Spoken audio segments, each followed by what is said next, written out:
Estas no son unas botas cualquiera. Son el símbolo de una lucha, de un sueño, de un niño que fue hombre demasiado pronto, que la vida no siempre es justa, pero que aún así decidió pelear. Su nombre es Mario Balotelli. Y esta no es una historia de fútbol. Es una historia de fuego y de furia, de gloria y de dolor. De cómo un niño abandonado se convirtió en una de las figuras más fascinantes, imprevisibles e incomprendidas del fútbol moderno. Capítulo 1. Sus inicios.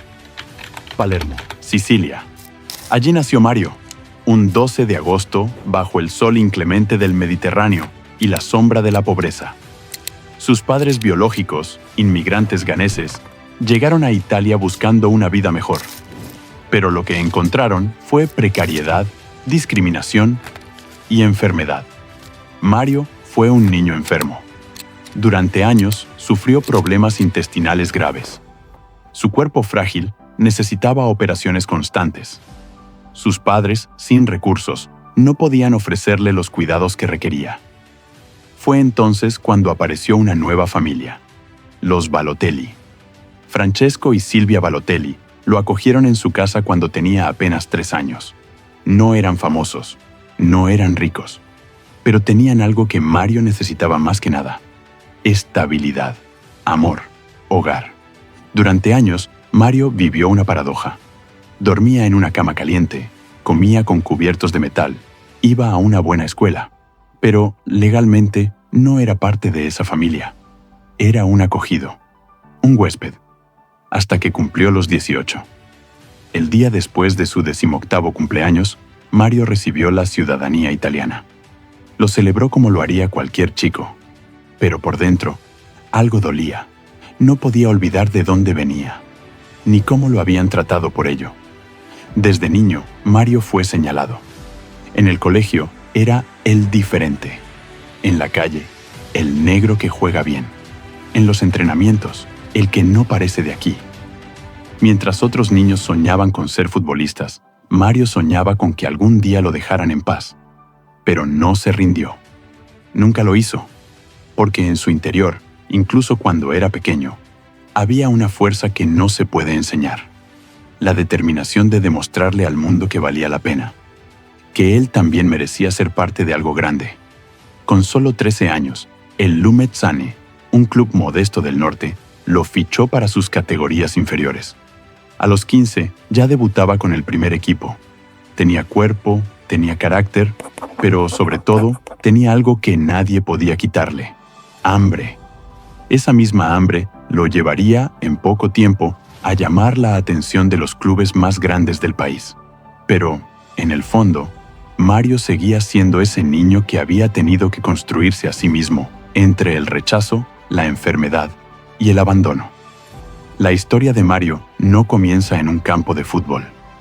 Comienza en un hospital, en un hogar prestado, en las lágrimas de un niño que aprendió a no depender de nadie. Y esa fue su mayor fortaleza. Capítulo 2. Su infancia. No fue un niño fácil, y no solo por el fútbol, sino por cómo vivía el mundo, siempre fuera de sitio, siempre buscando un lugar. Tenía apenas 8 años cuando empezó a mostrar el carácter que lo marcaría para siempre. Se cuenta que en el equipo del Oratorio de Monpiano, Mario era el único niño negro. Temían que su presencia ahuyentara a las madres de otros jugadores. Lo sentaban siempre en primera fila, para mirarlo más, y su licencia era revisada constantemente por los adultos. Aún así, él devolvía ese rechazo con su carácter, a veces con un codazo, otras con una pelea. No le temblaba la voz ni el puño. A los 7 años probó con el equipo local San Bartolomeo, y lo echaron tras 3 meses. No por falta de talento, sino porque su personalidad chocaba con el control que los padres querían mantener. Mario no callaba, protestaba y les molestaba. Aún así, aquellos gestos extremaban su leyenda. Un día, mientras entrenaba, hizo un carrilazo tan fuerte que mandó al joven Scott Sinclair, hoy famoso jugador inglés, al suelo, y luego tuvo un roce con Roberto Mancini cuando fichó por el City. Esa tenacidad le abrió puertas, pero también le marcó como el difícil. No era maldad. Él mismo lo dijo. Soy un niño, no un hombre hecho. No temía enfrentarse a nadie. A veces no medía consecuencias. Pero también era ese coraje el que lo llevó, a los 15 años, a debutar en Lumetzan, con una prórroga especial por ser tan joven. Durante esos años se forjó una forma de supervivencia. Si querías que te respetaran, tenías que demostrarlo, y rápido. Su carácter, sin filtros, era su escudo, y su única forma de decir, aquí estoy. No eran solo patadas ni peleas, eran advertencias. Mario no sabía encajar, y no quería hacerlo. Y eso fue suficiente para empezar a abrirse camino. Pero también fue el comienzo de una soledad que lo acompañaría siempre. Capítulo 3. El precio de ser diferente. Tenía solo 17 años, y ya estaba en el punto de mira. Mario no solo jugaba en el Inter de Milán, brillaba, marcaba goles decisivos, se burlaba del miedo, lo hacía parecer fácil, pero fuera del césped, nada lo era. El público lo aclamaba, pero al mismo tiempo lo juzgaba. Era negro, adoptado, exótico, en un país que todavía no sabía aceptar que un italiano podía no parecer italiano. Recibía insultos racistas cada vez que tocaba el balón, y aunque intentaba sonreír, cada palabra dolía. Y lo peor es que no era solo en los estadios, era en las portadas, en los foros, en las miradas. Para muchos, era arrogante. Para otros, un provocador. Pero nadie se preguntaba por qué actuaba así. Nadie se detenía a pensar que detrás de ese gesto desafiante había un joven herido, buscando validación en un mundo que le dio la espalda desde pequeño. Cuando llegó a Inglaterra, con tan solo 20 años, no solo llevaba una maleta, cargaba expectativas, demasiadas. El chico que debía demostrar que no era un problema, que podía ser una superestrella mundial. La prensa inglesa lo convirtió en un personaje, un circo mediático. Cada gesto se amplificaba, cada error se volvía escándalo. Y Mario, en lugar de explicar, respondía con silencio, o con fuego. Nadie se preguntaba qué pasaba cuando se cerraban los vestuarios, cuando la euforia se iba, cuando quedaba solo con sus demonios. Porque sí, los tenía, como todos. Pero a él no se lo perdonaban. Detrás del personaje, había un chico que quería gustar, que quería ser querido, que tenía un talento que le quemaba en las manos, y que no sabía cómo canalizar. A veces actuó mal, lo sé, pero si hubieran vivido mi vida, quizás lo entenderían.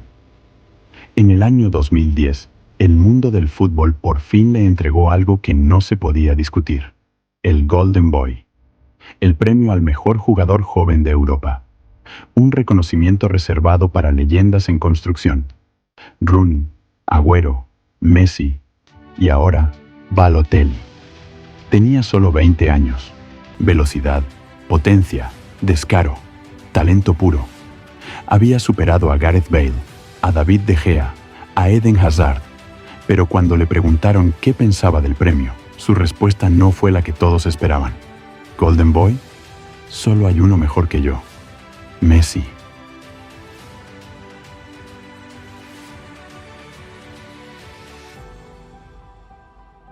Capítulo 4. El lugar donde se pierde el niño. Manchester, Inglaterra, era el siguiente paso. Manchester City apostó fuerte por él.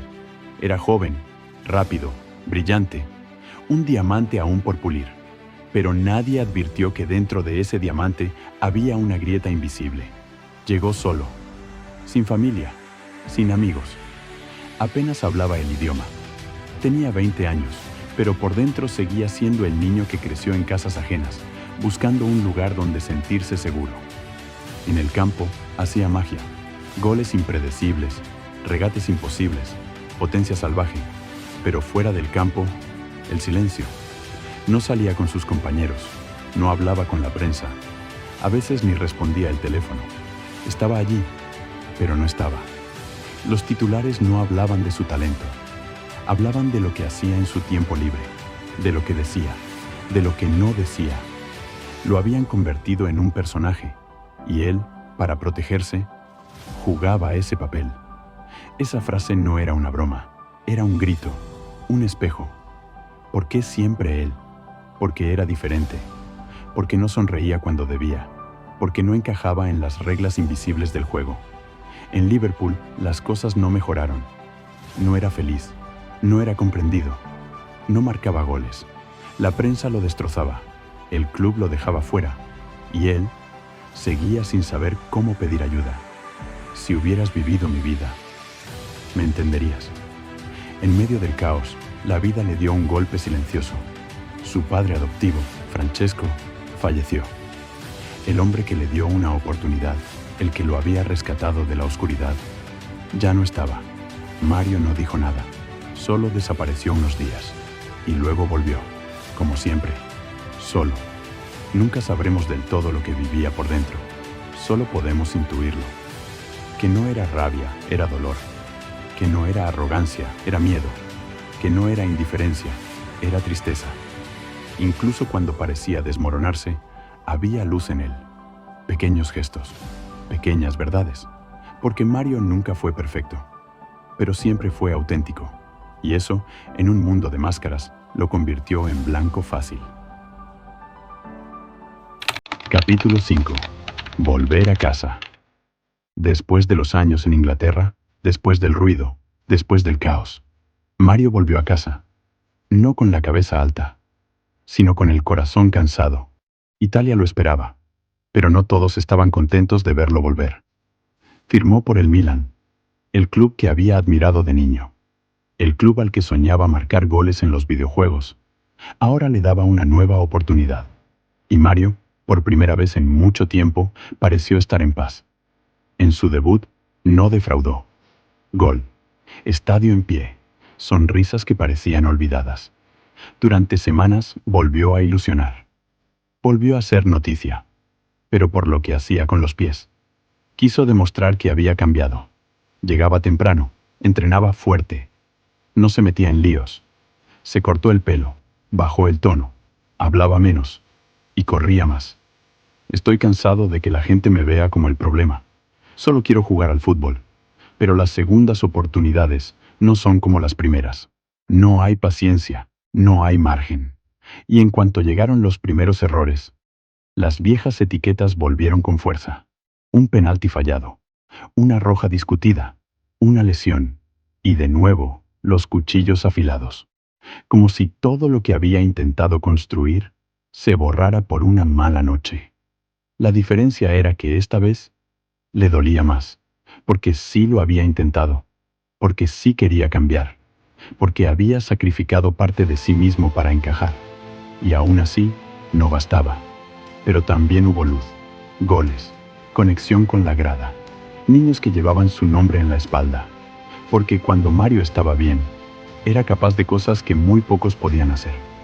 Duró poco, como siempre con él, pero no fue tiempo perdido, fue tiempo aprendido. Mario no era el mismo que llegó a Manchester, ni tampoco el mismo que salió del Milan. Había crecido, había caído, y había entendido que a veces, aunque lo des todo, el pasado siempre llama a la puerta. Volver a casa no le dio todas las respuestas, pero le enseñó algo, que caer no es lo mismo que rendirse, que el camino no se mide solo por goles, sino por las veces que decides seguir adelante, incluso cuando nadie cree que lo harás. Capítulo 6. Donde nadie lo miraba. Cuando todo parecía perdido, Mario eligió Francia. No fue un paso atrás, fue una pausa necesaria. Llegó en agosto de 2016 al OGC Nice. Aquí, los focos eran menores, pero también lo era la presión.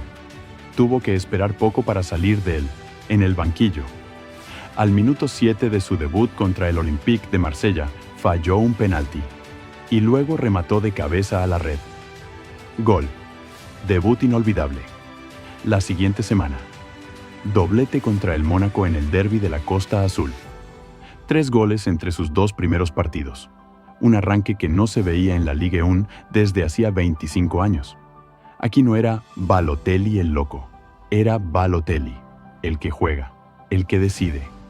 Sin portadas sensacionalistas, sin cámaras de reality. Con él solo importa el fútbol. De nuevo, el silencio le permitió respirar. No cargaba con la imagen, no debía actuar, ni fingir. Simplemente ser él. Pero no todo era calma. Llegó un partido contra el Oriente, uno de los más tensos. Gol decisivo en el minuto 86. Pero luego fue expulsado injustamente por un segundo amarilla que varios consideraron excesiva. El Nice ganó igualmente. Incluso el presidente reconoció después que se equivocó el árbitro. Y el castigo fue anulado. Pero el temperamento seguía ahí. No lo podía ocultar. Era casi surrealista. Balotelli marcaba el gol del triunfo. Y segundos después veía la roja. Un héroe que en un gol se excusa, en el siguiente ya está afuera. Contra el Lorient, frente a Dijon y Marsella, volvió a silenciar a todos con goles. Contra el Marsella, consiguió un doblete que inspiró al equipo. Mientras el eco no era mundano, era más real. Marcó 14 goles en su primera temporada. No fue el Golden Boy, pero sí fue el Mario que muchos querían ver. Concentrado, inspirado, libre. Pero incluso aquí, no fue inmune. En Bastia, fue víctima de insultos racistas y cantos de mono. Una herida que no cicatriza. Fue una llamada a la realidad. No importa dónde estés. Para algunos, siempre serás extraño. Él lo sabía, pero seguía resistiendo. No fue su época más mediática, pero sí fue la más auténtica. En un estadio de menos de 30.000 espectadores, recuperó su sonrisa. En un país que no medía su vida, recuperó su paz. Cuando nadie lo miraba, Balotelli volvió a brillar. Y lo hizo a su manera, sin hacer ruido, pero haciendo historia. Capítulo 7. Lo que podría haber sido. Desde las calles de Palermo hasta las noches de gloria en Europa. Desde las lágrimas en Brescia hasta los silbidos en Bastia. Mario Balotelli vivió una vida más intensa que la mayoría de cineastas podrían imaginar.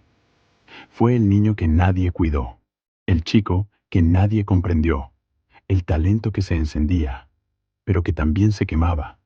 Fue campeón de Champions, ganó Golden Boy, soñó con ser el mejor, pero también cargó con el peso de ser diferente. Ahora, con 34 años y libre tras salir del Genoa, Mario mira hacia el final de su camino como futbolista profesional. Ha hablado de jugar en Estados Unidos antes de retirarse definitivamente. Un fútbol más tranquilo, cerca del mar, donde pueda ser solo Mario.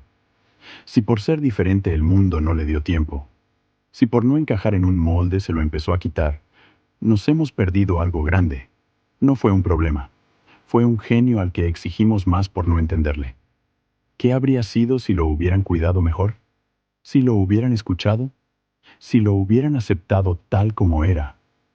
Balotelli nos deja un legado poderoso, que el éxito no es solo encajar, es encontrar tu camino, aceptar tus cicatrices y no disculparte por ser tú mismo. Que ser diferente no es un error, es una oportunidad única para cambiarlo todo. Quizá no fue el mejor del mundo, pero nos obligó a replantearnos quién es el mejor, porque, en el fondo, no existe talento como este. Mario aparece de forma íntima, mirando a cámara.